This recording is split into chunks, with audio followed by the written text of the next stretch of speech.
अतुल्यवीर्यमुग्रतेजसं सुरं सुकान्तिमिन्द्रियप्रदं सुकान्तिदम् कृपारसैकपूर्णम् आदिरूपिणम् दिवाकरं सदा भजे शुभास्वरम्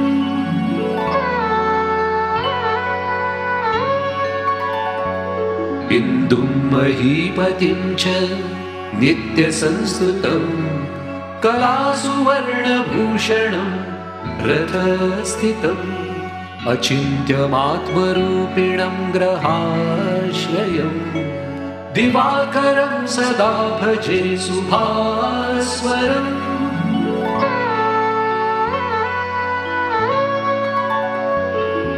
उषोदयं वसुप्रदं सुवर्चसं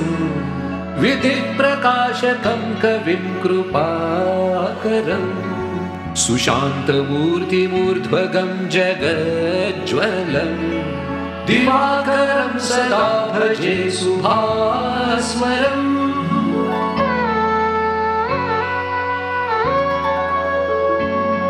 ऋषिप्रपूजितं वरं वियच्चरं परं प्रभुं सरोरिहस्य वल्लभम् समस्तभूमिपं च तारकापतिं दिवाकरं सदा भजे शुभास्वरम्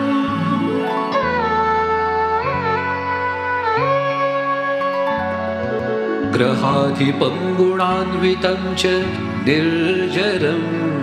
सुखप्रदं शुभाशयं भयापहम्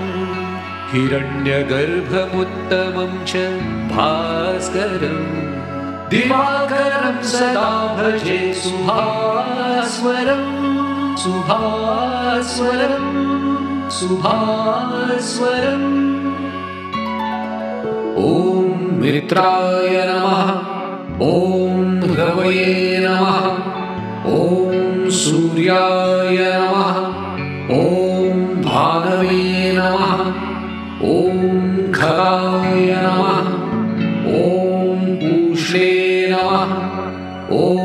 हिरण्यगर्भाय नमः ॐ मरीचये नमः ॐ आदित्याय नमः ॐ सवित्रे नमः ॐ अर्काय नमः ॐ भास्कराय नमः। इति श्री दिवाकर पंचकम्।